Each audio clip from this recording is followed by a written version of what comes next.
우리 다 함께 찬송가 595장 나 맡은 본분은 찬양함으로 새벽 기도회를 드리겠습니다.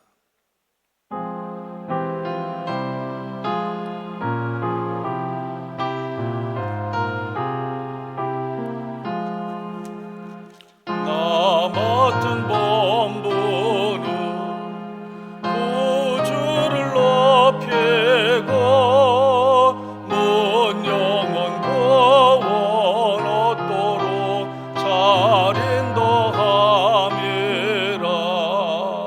부르심 받들어 내 형제 섬기며 구주의 뜻을 따라서 내 정성 다하리. 주 앞에 모든 일 잘 행케 하시고 이후에 주를 배울 때 상 받게 하소서. 나 항상 깨어서 늘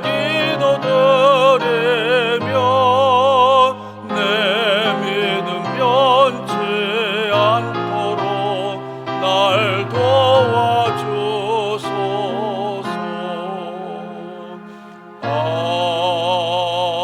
아멘. 오늘 우리들에게 주시는 하나님의 말씀 출애굽기 21장 28절로 36절입니다. 우리 다 함께 봉독하겠습니다. 소가 남자나 여자를 받아서 죽이면 그 소는 반드시 돌로 쳐서 죽일 것이요 그 고기는 먹지 말 것이며 임자는 형벌을 면하려니와 소가 본래 받는 버릇이 있고 그 임자는 그로 말미암아 경고를 받았으되 단속하지 아니하여 남녀를 막론하고 받아 죽이면 그 소는 돌로 쳐 죽일 것이요 임자도 죽일 것이며 만일 그에게 속죄금을 부과하면 무릇 그 명령한 것을 생명의 대가로 낼 것이요 아들을 받든지 딸을 받든지 이 법규대로 그 임자에게 행할 것이며 소가 만일 남종이나 여종을 받으면 그 소 임자가 은 30세겔을 그의 상전에게 줄 것이요 소는 돌로 쳐서 죽일지니라. 사람이 구덩이를 열어두거나 구덩이를 파고 덮지 아니하므로 소나 나귀가 거기에 빠지면 그 구덩이 주인이 잘 보상하여 짐승의 임자에게 돈을 줄 것이요 죽은 것은 그가 차지할 것이니라. 이 사람의 소가 저 사람의 소를 받아 죽이면 살아있는 소를 팔아 그 값을 반으로 나누고 또한 죽은 것도 반으로 나누려니와 그 소가 본래 받는 버릇이 있는 줄을 알고도 그 임자가 단속하지 아니하였으면 그는 소로 소를 갚을 것이요 죽은 것은 그가 차지할지니라. 아멘. 오늘도 주님의 은혜가 여러분의 삶에 가득하기를 축원합니다. 지난 토요일 날 말씀을 드린 것처럼 한 나라의 법령의 체계를 살펴보면 가장 위에 중요한 것은 헌법입니다. 그 다음에 법률, 명령, 규약, 조약, 규례 이런 단계로 그렇게 이루어져 있음을 보게 됩니다. 출애굽기 20장에서 말씀하셨던 10가지 계명, 10계명을 헌법이라고 한다면 출애굽기 20장 22절부터 23장에 있는 말씀은 그 하위의 모든 문제를 다루는 언약법전 또는 계약법전이라고 합니다. 이것은 10가지 계명에 대한 확장된 그런 내용을 다루고 있습니다. 특별히 어제 나눈 말씀은 10계명의 6계명 중에 살인하지 말라는 계명에 대한 확장입니다. 오늘 말씀은 살인하지 말라는 계명과 더불어 8계명의 도둑질하지 말라는 계명의 확장입니다.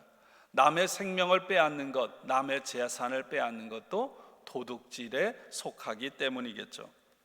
공동체를 이루며 살아간다는 것은 결코 쉽지 않습니다. 항상 구성원들 사이에 다툼과 갈등, 수많은 문제들이 발생합니다. 그렇기 때문에 하나님의 언약을 맺고 하나님의 백성으로 살아가는 이스라엘 백성들은 그에 합당하게 살아가야 하는 것입니다. 율법은 하나님께서 어떤 기준으로 사회와 나라의 기틀을 세워가야 하는지에 대해 구체적으로 규정해 주고 있습니다. 가장 중요한 것은 인간의 존엄성과 생명이 존중받아야 한다는 것입니다. 더 나아가서 인간과 인간뿐만 아니라 짐승들조차, 가축들조차, 그리고 집에서 키우는 나무조차도 존중받아야 한다고 가르치고 있습니다. 다른 사람들의 생명을 빼앗는 살인은 그에 합당한 엄격한 처벌을 받음으로 하나님의 정의가 시행되어야만 했습니다. 그러나 고의적이 아닌 우발적으로 실수로 어떤 사람의 생명을 빼앗는 경우도 있습니다. 그럴 때 율법은 도피성 제도를 마련해서 죽임을 당한 사람들의 가족들로부터 복수를 피해 일정 기간 동안 몸을 보호하고 생명을 보존할 수가 있었습니다. 이스라엘 백성들뿐만 아니라 고대 근동의 법은 동해복수, 동태복수입니다. 똑같이 복수하는 거죠. 그래서 오늘 23절, 25절까지 생명은 생명으로, 눈은 눈으로, 이는 이로, 손은 손으로, 발은 발로, 된 것은 된 것으로, 상하게 한 것은 상함으로, 때린 것은 때림으로 갚을지니라. 같은 해로, 같은 모습으로 복수하는 거죠. 근데 여러분, 우리가 살아가면서 경험하는 거 있지 않습니까? 복수는 결코 문제를 해결할 수가 없습니다. 언제나 복수는 또 다른 복수를 낳고요, 또 다른 억울한 사람들을 만듭니다. 그러므로 폭력의 악순환은 끊어지지 않는 것입니다. 예수님께서 누군가를 살인하고 복수를 하는 끊임없는 그것의 악순환의 밑바닥에는 사람들 마음의 중심에 다른 사람들을 향한 미움과 시기가, 죄의 요소들이 담겨 있기 때문이라고 말씀하셨습니다. 그래서 마태복음 5장 38절 산상수훈에서 이렇게 말씀하시죠. 또 눈은 눈으로, 이는 이로 갚으라 하였다는 것을 너희가 들었으나 나는 너희에게 이르노니 악한 자를 대적하지 말라. 누구든지 내 오른뺨을 치거든 왼편도 돌려대며 너희 원수를 사랑하며 너희를 핍박하는 자를 위하여 기도하라. 예수님께서는 폭력, 원수 갚음의 악순환의 고리를 여러분 사랑의 삶으로 끊어내셨습니다. 그러므로 산상수훈, 예수님의 가르침은 단순한 어떤 지식이나 정보를 가르치는 가르침이 아닙니다. 예수님의 삶을 한마디로 보여주는 것이죠. 예수님은 직접 그런 삶을 사셨고 오늘 예수님을 따르기로 결단한 저와 여러분들도 우리의 삶의 자리에서 예수님과 똑같은 삶을 살아내어야 할 것입니다. 오늘 저희들이 읽은 말씀은 특별히 세 가지의 경우를 다루고 있습니다. 첫째는 개인이 소유한 소가 사람을 받아 죽였을 경우, 둘째는 사람이 다른 사람의 가축에게 피해를 입혔을 경우, 셋째는 어떤 사람의 소가 다른 사람의 소에게 피해를 입혔을 경우. 사안이 다르죠. 삶에서 만나게 되는 각각의 사례들에 따라서 어떻게 처벌하고 그에 따라 어떻게 보상할 것인지를 규정해 놓은 법률입니다. 어제 말씀의 핵심은 사람이 다른 사람을 쳐서 죽였을 경우에는 반드시 사형에 처해야 한다. 이런 기본적인 대원칙을 세워놓고 그에 따라 부차적인 사례들을 논하고 있습니다. 오늘 말씀도 마찬가지입니다. 소가 다른 사람을 받아 죽게 하였을 경우에 그 소는 반드시 죽일 것이다. 이 대원칙을, 기본 규정을 세워놓고 그에 따라 어떤 특별한 세부적인 사안에 따라 적용하는 것을 보게 되죠. 첫 번째, 평소에 받는 버릇이 있는 소, 뭐든지 사람이든 물건이든 들여받는 그런 버릇이 있는 소가 사람을 죽이는 경우, 그 예를 들고 있습니다. 여러분, 한국에도 마찬가지예요. 미국도 마찬가지죠. 개에 물려서 다치고 죽는 사람들이 참 많습니다. 좀 큰 개는 입마개를 하고 이 목줄을 단단하게 붙들어 매서 다른 사람에게 위협이나 피해가 가지 않아야 되는데, 주인들은 대부분 그런다는 거죠. 우리 개는 물지 않는다. 오늘 말씀은 이렇습니다. 이미 주인이 자기의 소가 다른 사람을 받는 버릇이 있다는 것을 알고 있다면 아마도 사람들에게 적고 크든 그런 문제를 일으켰고 피해를 줬을 것입니다. 그리고 사람들에게 여러 차례 경고를 들었을 것입니다.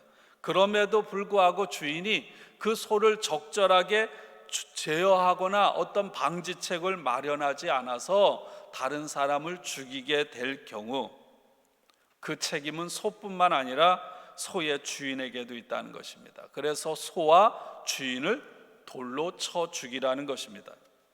그런데 여기에도 예외 규정이 있습니다. 피해를 입은 가족이 그 소의 주인을 죽이는 것이 아니라 오히려 내 가족이 죽은 그 생명의 대가를 제물로 원할 경우에는 그 가족에게 속죄금을 주고 사형을 면할 수 있게 했다는 것입니다.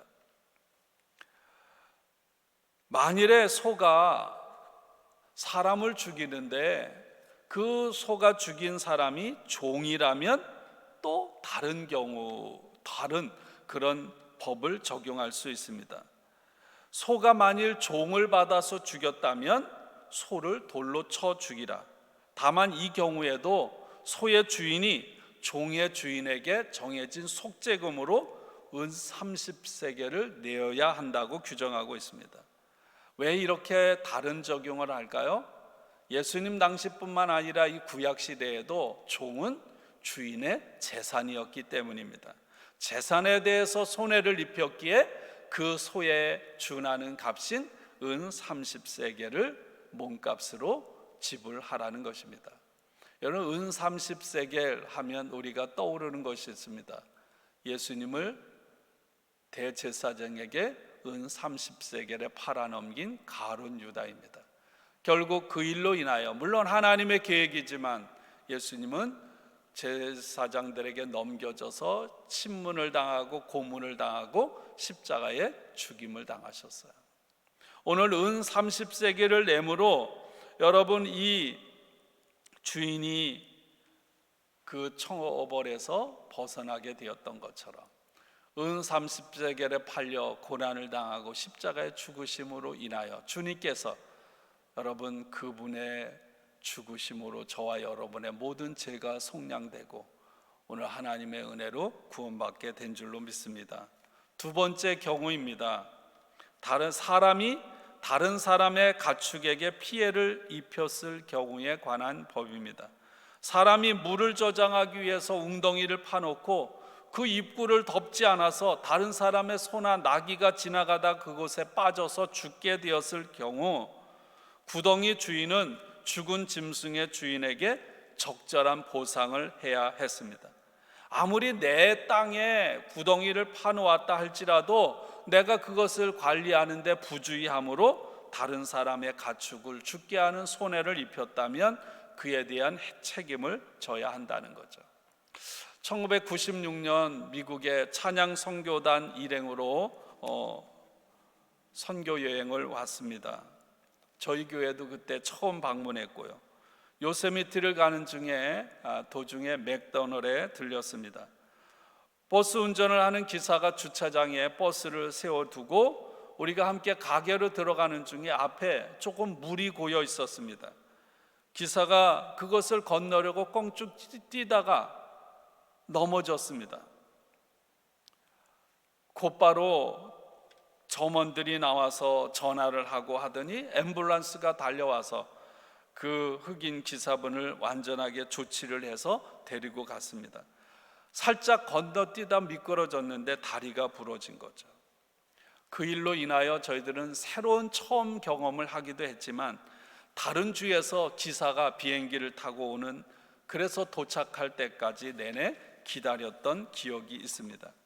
내 소유지에서 사고가 발생했기 때문에 그에 따라 책임을 져야 한다는 성경적인 법을 이 미국이 적용해서 시행하고 있다는 거죠. 뉴욕에는 겨울철에 엄청나게 많은 눈이 내립니다. 그러면 자기 집 앞에 있는 도로를 깨끗하고 사람이 다니기에 안전하게 청소를 해야 합니다. 만약 그곳을 지나가다가 사고를 당하면 그 집 주인이 책임을 져야 하는 것, 이 모든 것들은 오늘 이런 말씀에 근거하고 있다고 생각이 됩니다.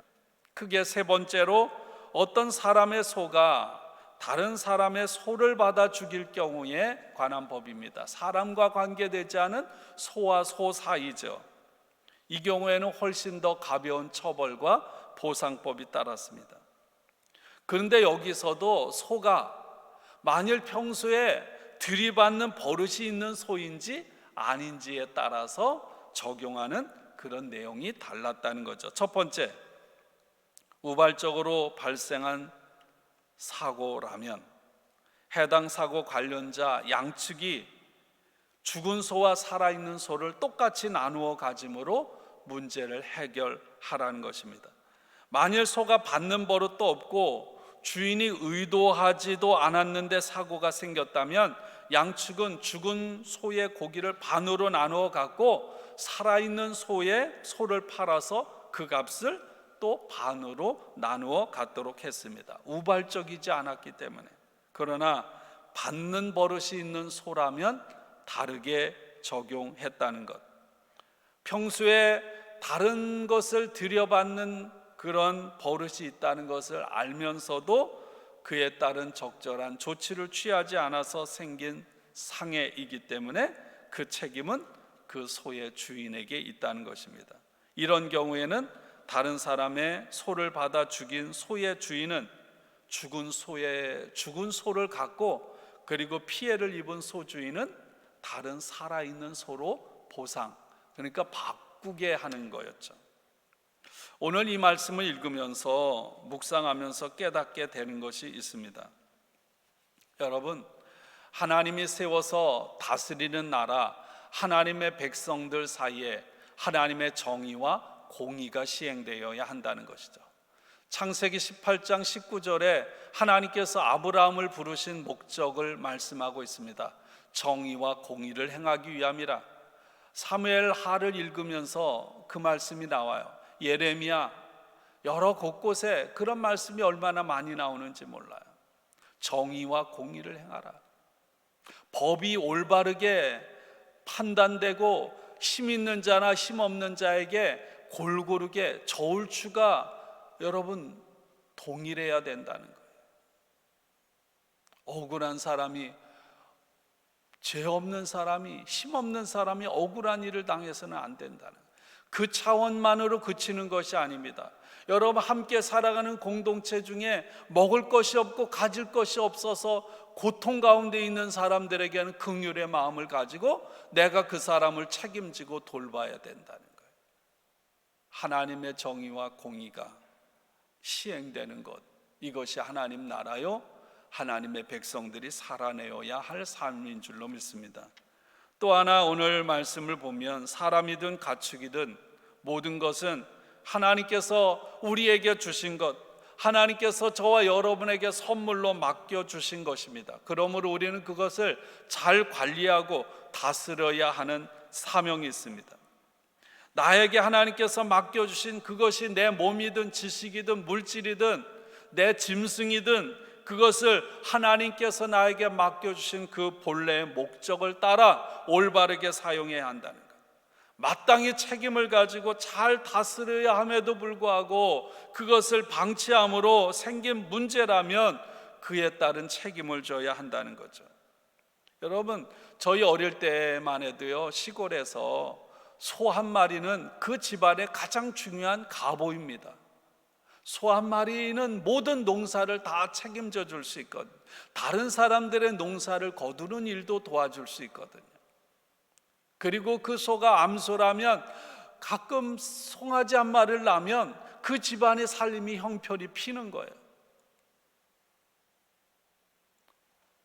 그래서 오늘 말씀은 특별히 소에 대해서 다루고 있는 것 같습니다.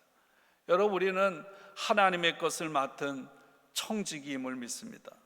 청지기로서 주어진 사명을 잘 감당하고 그것을 맡겨주신 분을 기쁘게 하는 것이 선한 청지기임을 믿습니다. 여러분, 이것은 어떤 나 자신의 어떤 좁은 문제에만 국한되는 게 아니에요. 생육하고 번성하고 땅에 충만하라, 그것을 다스리라, 하나님께서 세상을 만드시고 우리에게 주신 사명입니다. 그런데 우리는 어떤가요? 하나님께서 만드신 세상을 우리는 관리하고 다스리는 청지기의 사명을 소홀히 했습니다. 인간의 탐욕이, 인간의 이기적인 욕심이, 가장 가깝게는 여러분 우리의 아들, 딸, 우리의 후손들이 사용하고 그들이 살아가야 될 것까지 다 빼앗아서 지금 쓰고 있지 않습니까? 생태계를 망가뜨리고요. 그래서 지금 생태계 상황이 우리를 위협하는 부메랑이 되어서 돌아와 우리를 힘들게 하고 있지 않습니까? 여러분, 생태계의 상황들은, 환경 파괴는요, 어느 한순간에 온 것이 아니죠. 100년 이상 오랜 세월 동안 이기적인 탐욕이 쌓아낸 결과들입니다. 그래서 되돌이킬 수가 없어요. 그런 면에서 우리는 모든 것에 있어서, 심지어 우리가 쓰레기 하나를 버리는 것조차도, 재활용하는 것조차도 여러분 선한 청지기의 사명을 신실하게 감당해야 할 줄로 믿습니다. 내 집안에서 나의 삶에 있어서 가장 소중한 것을 온전히 관리하고 다스리고 사용함으로 하나님을 기쁘시게 하고 사람들에게 유익과 생명을 가져오는 신실한 청지기의 사명을 한순간도 잊지 않고 감당할 수 있기를 원합니다. 더 나아가서 혹시라도 나는 남들을 어려움 속에 빠뜨리는 어떤 미움의 삶의 구덩이를 파놓고 미워하고 시기하고 용서하지 못함으로 사람들을 어려움 속으로 빠져들게 만드는 삶을 살아가고 있지 않은지, 오늘 이 아침 하나님의 말씀의 거울 앞에 우리 자신을 세우고 두렵고 떨림으로, 그리고 겸손함으로, 온유함으로, 기쁨과 감사함으로 사명을 감당하는 저와 여러분들이 되기를 주님의 이름으로 축원합니다. 함께 기도하겠습니다. 하나님, 감사합니다. 이 새벽 저희들을 주님 전에 부르시고 깨어있게 하시고 하나님 말씀 앞에 서게 하시니 감사합니다. 하나님 말씀 앞에 우리 자신을 늘 세워 신실한 청지기로 서게 하시고 이 생명 다하는 그 순간까지 하나님 맡겨주신 일을 온전하게 감당함으로 하나님을 기쁘시게 하는 삶이 되게 하옵소서. 주님 앞에 설 때 착하고 충성된 종아 참 잘했구나 칭찬받게 하시고, 아니 매일매일의 삶이 종말인 것처럼 하나님 앞에서 깨어있게 하여 주옵소서. 오늘 하루를 살아가며 우리의 삶을 지키시고 사랑하는 모든 성도들, 특별히 아픔과 슬픔과 고통 가운데 있는 주의 종들을 위로하시고 힘주시옵소서. 선교사님들과 선교주 위에 주의 긍휼로 하나님 능력으로 함께하여 주옵소서. 예수님의 이름으로 감사하며 기도합니다. 아멘.